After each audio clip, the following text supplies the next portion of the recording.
It means a lot to me because these girls are my age or even younger, and they're being forced into a slavery a life that nobody deserves. Nobody deserves to be put into something that they do not want to do, especially if they're being sold for their bodies. Your body is supposed to be something that's special and that you give to someone special, not to these men who beat you and accuse you of stuff that you never even did. These women and these children are robbed of their identities and put into a situation where they have no hope. I didn't know necessarily that there were different kinds of human trafficking. There's labor trafficking and also sex trafficking. So I didn't know the different kinds of trafficking that there was originally. And then I really think most people think that it's so far removed from the United States, but actually it's happening in our own backyards, and that was very shocking to me.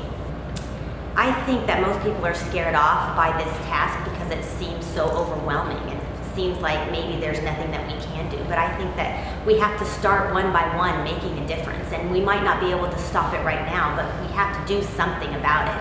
And we have to try to reach these girls and these boys that are victimized by these traffickers, and we have to do something for them. We can't just leave an issue alone because it's overwhelming. It has to be talked about. It has to be there has to be a plan for these girls to get them off the street. A woman didn't even know what a mom was. She was so young when she was sold that she had no idea what home life was like, what it was to be loved, what it was to have clothing that was hers to wear, not was just thrown at her. Exodus Cry is a local organization in Kansas City that combats against human trafficking inside the United States and also in different countries.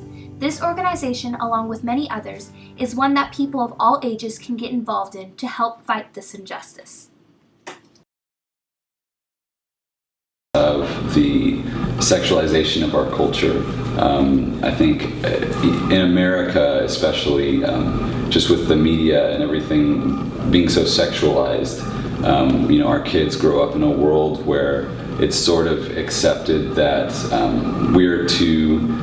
men are to treat women as sexual objects, and women are groomed to present themselves that way so that they can get attention, so that they can it's sort of a double-edged sword in some ways. It's kind of like they have to be shown attention, they have to present themselves in a sexualized way, but then at the same time they're sort of shamed in a way because of that. So it's sort of like it's a world where the woman can't win. Two things. One, they have to be aware. So it's up to those of us who know to get the word out.